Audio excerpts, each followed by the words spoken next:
Now let's talk about Keith Urban, whose life story is way darker than Nicole's. Keith Lionel Urban's journey was pure chaos.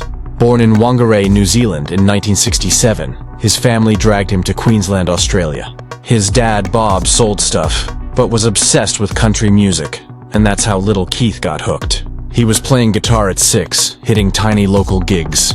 But his home life? Total mess. Financial drama and family tension gave Keith an early restlessness. Music wasn't just therapy, it was his only escape. By his teens, he was a brooding outsider, dropping out of school to hustle in bars. Zero backup plan, just pure grit. And it paid off, baby. His 1999 US debut album exploded, turning him into a country heartthrob overnight with that sexy hair and killer guitar work. But fame brought the demons out to play. By his 20s, Keith was already deep into substances and booze. Success didn't calm the storm. It just made the chaos louder. When he finally met Nicole in 2005, he was a wreck, already bouncing in and out of rehab. On stage, electric. Behind the scenes, a ticking time bomb. Terrified his addiction would torch his career, his relationships, and his entire future. Honestly, that weakness is what hooked Nicole. She didn't see a rock star. She saw a broken man trying desperately to save himself. She knew pain, he knew pain. When they finally collided, it felt like a sick twist of fate. Two damaged souls looking for a fix in each other. If you think this toxic mix is juicy, hit like and subscribe so you don't miss the next story. This blend of passion and fragility, it wasn't love. It was the ticking clock on their eventual heartbreak. Nicole had rebuilt her whole image, winning an Oscar, but she still wanted that deep love. Keith was climbing the charts but still running from the fear of relapse. They were both standing on a cliff when destiny dragged them to the Jade USA Gala in January 2005. Nicole was her usual elegant self. Keith was the charming, reserved country boy. Nicole thought he wasn't interested because he was polite, took her number, and then ghosted her for months. But when he finally called, it was game over. Their romance moved at lightning speed. By late 2005, she was openly bragging about the man who swept her off her feet. He wasn't polished like Tom Cruise. He was raw, which was exactly why she needed him. She represented stability. He represented authenticity. By late 2005, it was obvious. This wasn't casual dating. It was two wounded celebrities who thought they'd found their redemption drug in each other. But even after that initial success, she wasn't immune to the sheer horror of fame. The girl who was terrified of classrooms suddenly had to conquer the biggest stages, desperately trying to balance her ambition with crippling vulnerability. And that insecurity became a ticking time bomb for her personal life. See, while we were all gushing over this gifted new actress, Nicole was still pathologically searching for love, for a family unit, for a place she actually belonged. And that desperate need led her straight into a toxic relationship that gave her fleeting prestige, massive heartbreak, and emotional baggage that would define her for decades. Before Keith Urban ever had a chance, one man had already ruined her forever. Nicole and Tom Cruise, marriage, the Scientology, nightmare. By the late 1980s, Nicole Kidman's career was exploding, and Hollywood noticed. That's when she met the world's most intense superstar, Tom Cruise. Their connection was immediate and total. They married in 1990, becoming the most glamorous, untouchable celebrity power couple. Tabloids went insane for them. They were young, beautiful, and seemed unstoppable. For Nicole, the shy girl, being Mrs. Bankable Tom Cruise was like living a sick, twisted dream. But behind the perfect facade was a dark reality. Tom was a high-ranking loyalist of Scientology, a completely controversial cult that immediately swallowed their marriage whole. This shadow was suffocating. While she never spills the tea, sources confirm the controlling, aggressive pressures of that faith completely fractured their relationship. But the real horror came after the 2001 split. Nicole and Tom adopted Isabella and Connor, but after the divorce, the kids lived almost entirely with Tom. It's widely reported that Nicole was virtually estranged from them. A devastating, life-altering wound she keeps buried. For a woman who lived for family, that brutal separation was truly the final nail in the coffin. For Nicole, the bitter end of her doomed marriage to Tom wasn't just heartbreak.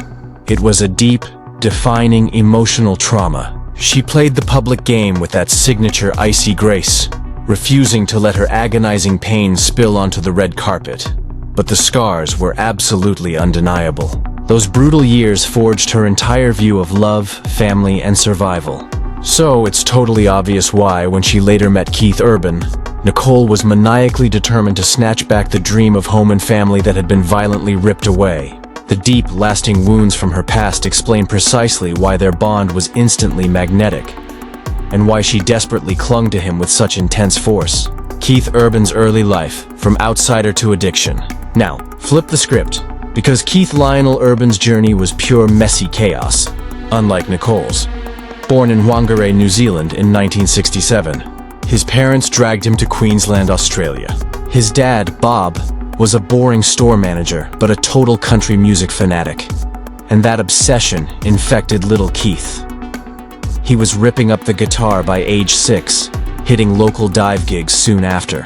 Country music was fringe back then, but for Keith, it wasn't just music. It was his only escape and identity. His home life was never stable. Reports scream about financial meltdowns and family drama that made Keith totally restless. Music became his therapy, yes, but it was his only viable way out. By his teens, he was a brooding outsider, chasing talent shows, playing filthy bars, and carving out an image fueled by pure, desperate talent. He dropped out of school and went all in on music. Zero safety net, and that massive gamble finally paid off. After years of grinding, Keith's 1999 American debut album exploded, instantly making him country's newest, sexiest star. With tousled hair, piercing eyes, and insane guitar skills, he was an overnight heartthrob, but fame just fed his darkness. By his 20s, Keith was already deeply entangled with booze and harmful substances. The higher his fame soared, the harder it was to silence those destructive habits. Success didn't bring peace, it only amplified the chaos. By the time he met Nicole in 2005, Keith was already a walking relapse risk, cycling in and out of rehab. On stage, he was an electric god. Backstage, he was fighting secret wars most fans never saw. He carried the constant, paralyzing fear that his addictions would cost him everything. His career, his relationships, and his future. That raw, visible vulnerability is precisely what Nicole was drawn to. She didn't just see a musician. She saw a broken man fighting to survive a world that constantly demanded perfection. She knew deep pain, and so did he. When they finally collided, it felt like an insane cosmic twist of fate. Two profoundly wounded souls searching for some kind of desperate healing in each other. But hold up, because history quickly dropped the receipts. That exact toxic mix of chaotic passion and crippling fragility was always the ticking time bomb for their ultimate heartbreak. Quick reminder, if you're living for this hot gossip, you better smash that like button, subscribe right now, and turn on the notification bell so you don't miss the next story. How Nicole and Keith's fateful collision happened, 2005. By the early 2000s, Nicole Kidman was totally done with the wreckage of Tom Cruise. She had successfully reinvented herself, even snatching an Oscar for The Hours, becoming Hollywood's queen of quiet cool. Yet, behind the magazine covers, she was still desperate for one thing: stability, real love, and a second shot at the family Tom and Scientology had stolen. Keith Urban, meanwhile, was on a wildly different, yet equally stressful trajectory. He was the it guy in Nashville, dominating the charts with those heartfelt bangers and his signature guitar wizardry. But that spotlight, it only intensified his massive secret terror that his sobriety struggles would detonate his entire life. They were both standing on an emotional cliff when destiny brutally dragged them together. The fateful moment? The G-Day USA Gala in Los Angeles in January 2005. Basically a celebrity feeding frenzy for successful Aussies. Nicole was the regal, polished queen of the room. Keith, all quiet charm and rising fame, was the country boy everyone was suddenly obsessed with. When they were introduced, Nicole famously thought he wasn't interested. He was polite, took her number like a normie, and then ghosted her for months. It should have ended there, but the universe loves drama. When Keith finally caved and called, the click was instantaneous and insane. From that moment, their whole relationship was a fast-track roller coaster. By May, they were officially papped together, and by year's end, Nicole was gushing like a schoolgirl about the man who'd swept her off her ridiculously expensive heels. What she saw in Keith was the antidote to Tom. Where Tom Cruise was polished, controlling, and utterly fake, Keith was raw, passionate, and painfully honest. He was a mess, and that was precisely why Nicole needed him. For her, he represented authentic freedom. For Keith, she represented total elegance, massive stability, and validation. Proof that he had truly made it. By late 2005, the press knew it, and they knew it. This wasn't just a casual hookup. It was the insane collision of two desperate worlds. Two wounded souls who truly believed they had finally found their permanent redemption drug in each other. It was never going to last. And by mid-2006, the contract was ready to be signed. The golden couple's fake fairy tale wedding, 2006. If their first meeting was fate, their wedding was the most beautiful lie ever told. On June 25, 2006, Nicole Kidman and Keith Urban got married in a jaw-dropping, over-the-top spectacle at the Cardinal Soretti Memorial Chapel in Sydney. The whole thing was absolutely lavish, packed with desperate Hollywood elites, Nashville nobodies, and, family. Nicole wore a crazy Balenciaga gown with a dramatic veil, walking down the aisle by candlelight, reportedly fighting back tears. Was it happiness or regret? Keith, naturally, grabbed his guitar and serenaded her at the reception, melting hearts with his personal, romantic touch. For the press, this was the ultimate storybook ending. Hollywood royalty successfully slumming it with country grit. The magazine covers practically screamed that Nicole had found a man who would worship her. And Keith had somehow bought his redemption with one of the world's most famous stars. Their marriage wasn't just a romance. It was supposed to be proof that celebrity pain could be healed by an expensive wedding. Nicole, finally finished with the heartbreak and the tragic loss of her children, seemed to have finally found the peace she paid for. Keith, the former addict fighting self-doubt, had supposedly found his anchor. But don't get fooled! Fairy tales are a massive scam. Beneath that sickening glow of candlelight and music, the disaster was already brewing. Just 4 months after saying "I do," Keith shamefully checked himself into rehab for alcohol abuse. A devastating, humiliating blow that publicly shattered their brand new, carefully constructed story. Still, in that fleeting moment, their wedding was a beacon of false hope and renewal. Two damaged stars, both running from their pasts, had sworn to fake it together. The whole world fell for it, and maybe, just maybe, they fell for the lie too. And that's the real tea. But reality, darling, is always the ultimate monster, even for the beautiful beginnings. Early cracks, the rehab nightmare. Just 4 agonizing months after their nauseatingly perfect wedding, the cracks didn't just appear. They exploded. In October 2006, Keith Urban checked himself into rehab for alcohol abuse, making their brand new marriage instantly feel like a sick, cruel joke. For normal people, this is a crisis, but for Nicole, this was the ultimate loyalty test, and she desperately chose to pass it. The timing was utterly savage. Nicole hadn't even finished her thank you notes when the tabloids went into a feeding frenzy. Their pathetic golden couple image was instantly torched. Headlines screamed that Keith was a pathetic ticking time bomb, and Nicole was the fool who married a mess. But she wasn't going down. She played the martyr, visiting him constantly, shielding the shame from the public eye. Keith later paid tribute to his savior, Nicole, calling her support the only thing that kept him breathing. To him, her presence was survival. To insiders, it was psychological. She couldn't save her marriage to Tom Cruise, so she maniacally threw herself into playing the healer with Keith.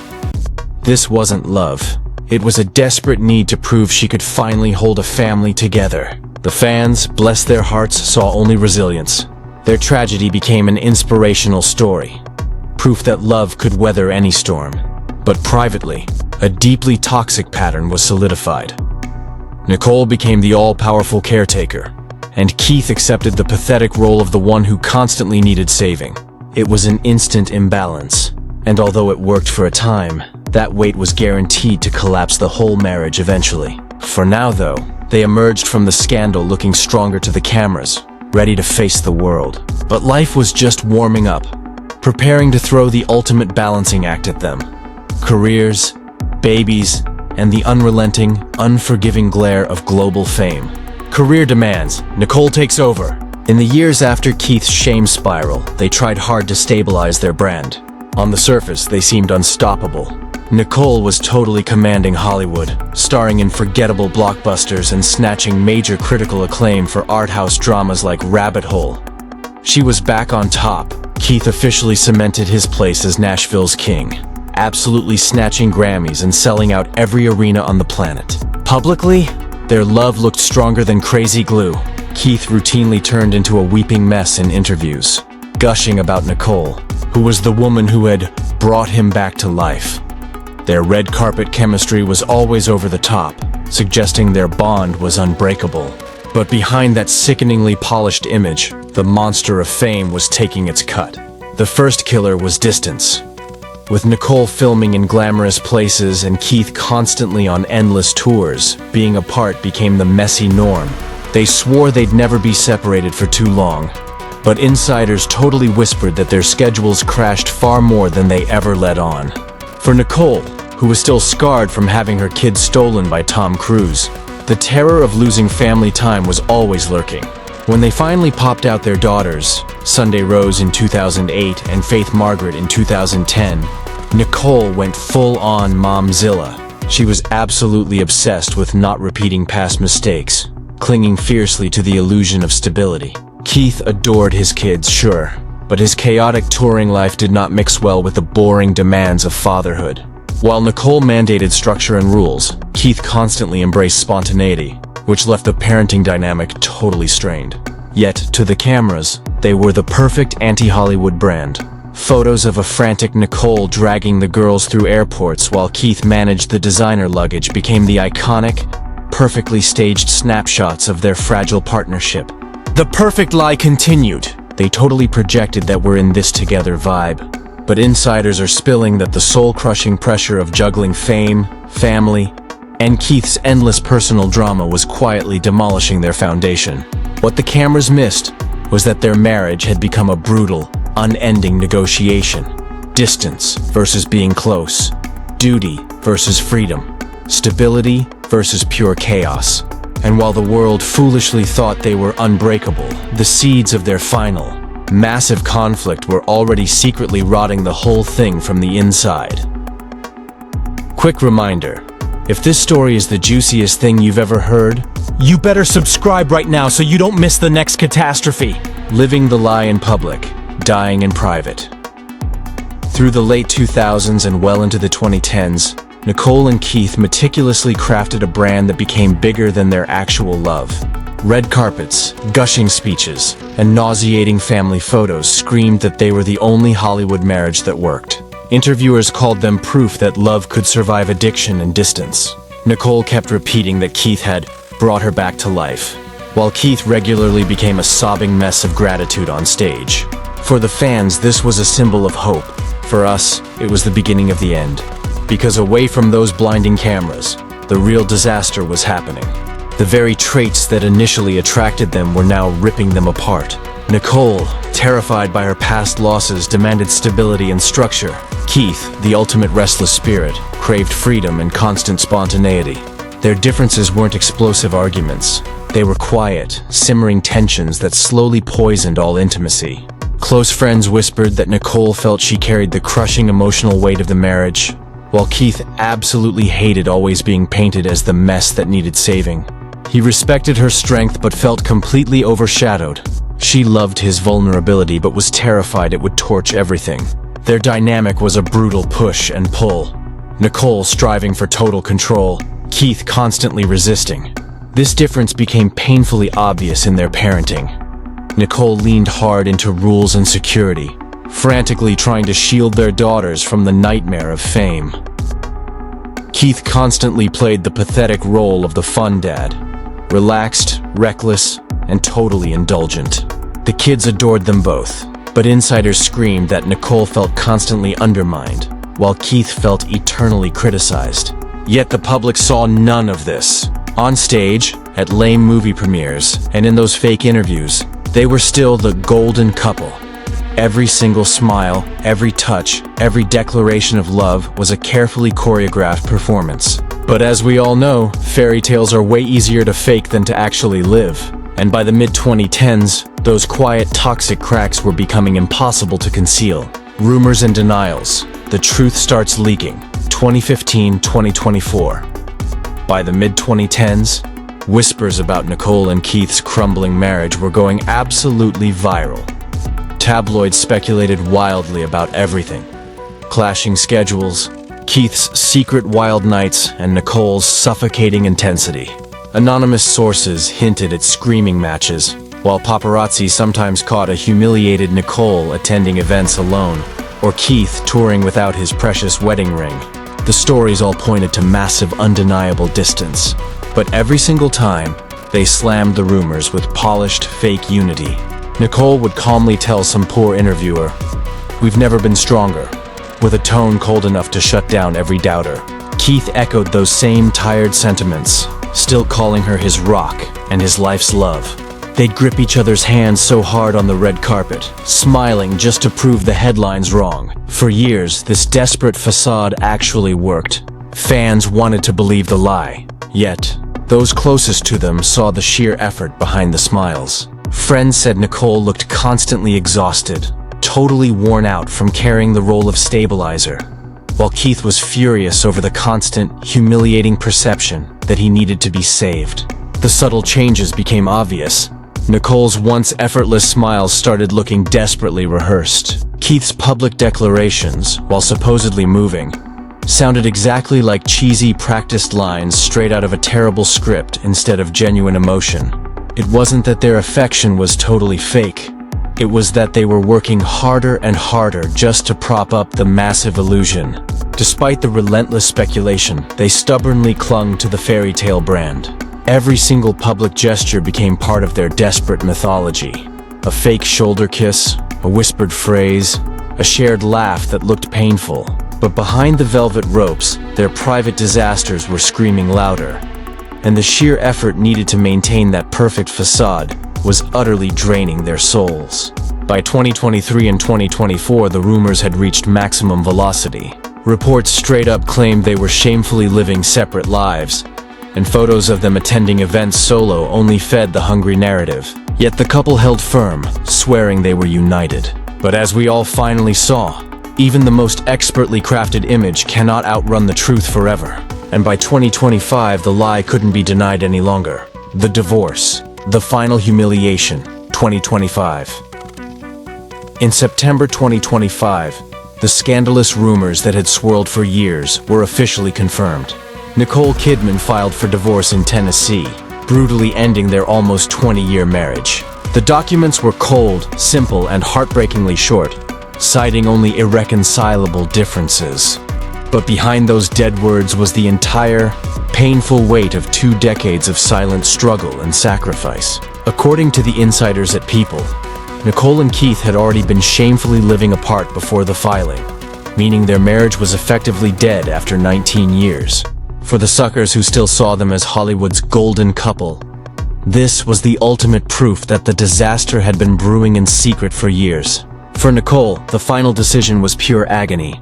Reports stated she spent months miserably fighting the choice, torn between her fierce, pathological commitment to family and the desperate need for her own sanity. Friends called her heartbroken but finally resolute, a woman who realized she simply couldn't be both his wife and his full-time emotional caretaker anymore. For years, she played the stabilizer, the anchor who kept Keith from drowning.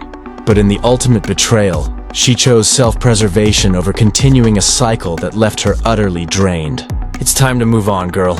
The divorce papers also spilled the practical tea. Nicole immediately demanded primary custody of the girls, Sunday Rose and Faith Margaret, allowing Keith only joint decision-making rights. This totally confirmed the obvious.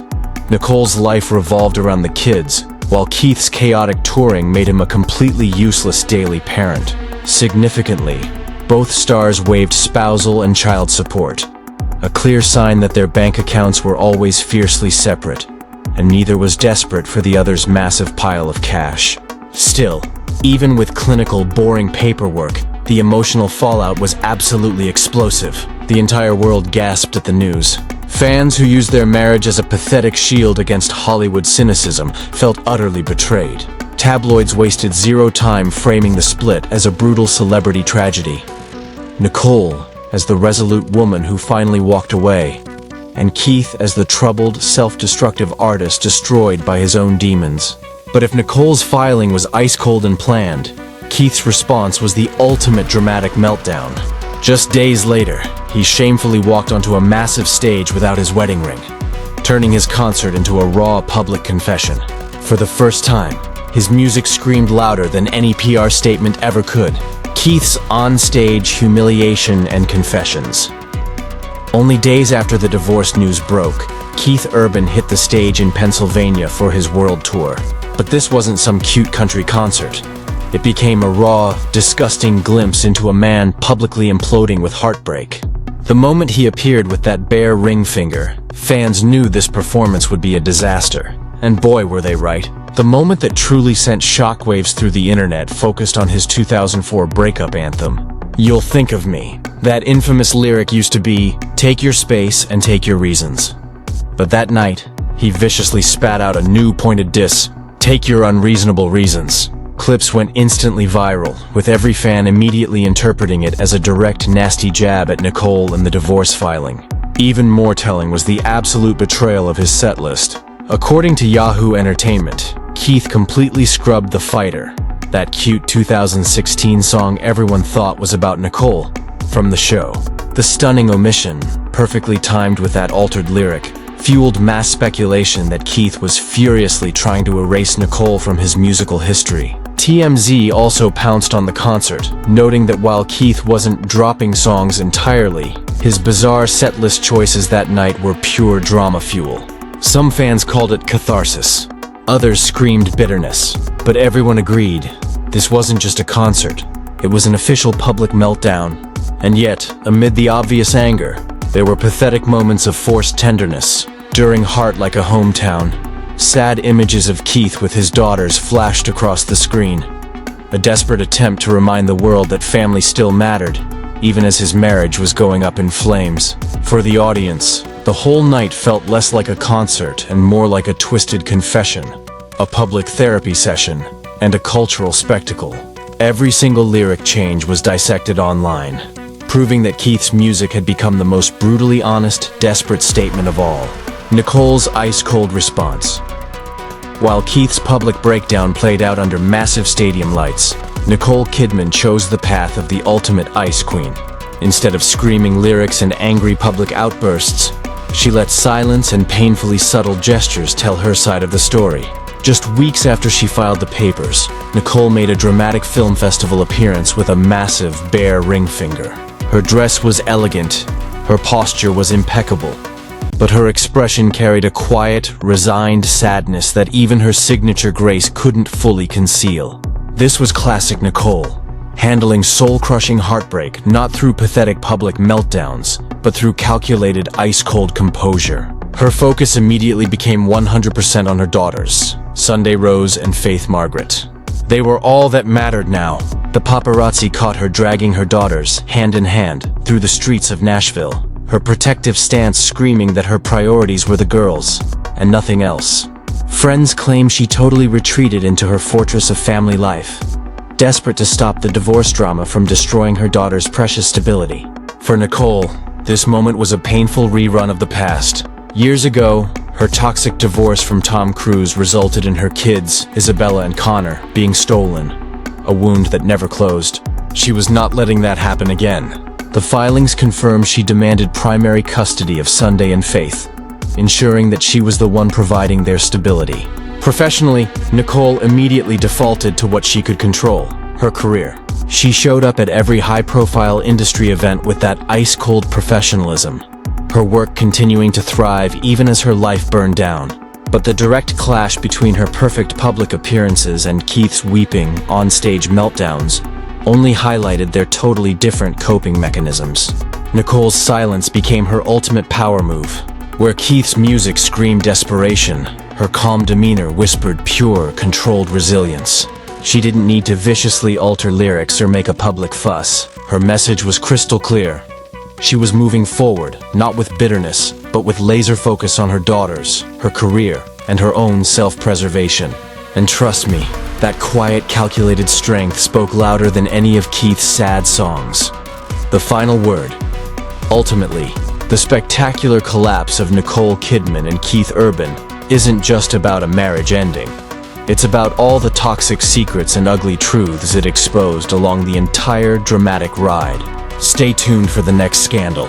For nearly 20 years, these two clowns carried the massive, suffocating weight of being the golden couple. A totally fake symbol of love conquering all against fame, distance, and Keith's sad addictions. And for a long, confusing time, it really looked like they'd pulled off the impossible. But behind those plastered smiles, they were just two tragically wounded messes, trying to heal each other while their own past scars were screaming. Nicole, terrified by losing her kids to Tom Cruise, needed soul-crushing stability. Keith, the restless walking addiction, only craved total freedom. Their attraction was real, but their conflicting needs were a time bomb, and those contradictions eventually became too damn heavy to bear. The divorce papers used the lame phrase irreconcilable differences, but the truth is way juicier. It wasn't one massive scandal that killed them. It was years of soul-crushing imbalance, sacrifice, and endless silent negotiations that finally hit a dramatic breaking point. What makes their story so compelling is the sheer contrast in their collapse. Keith turned his heartbreak into a pathetic stage performance, pouring raw, desperate emotion into his music for the whole world to witness his pain. Nicole, the ultimate ice queen, responded with chilling, quiet strength, focusing on her daughters and moving forward with that signature, infuriating dignity. The ending was a massive disappointment for fans, shattering the illusion of their perfect love. But it proves that even the biggest stars are just pathetic humans with the same struggles. As Nicole once said, it's not about perfection, it's about showing up.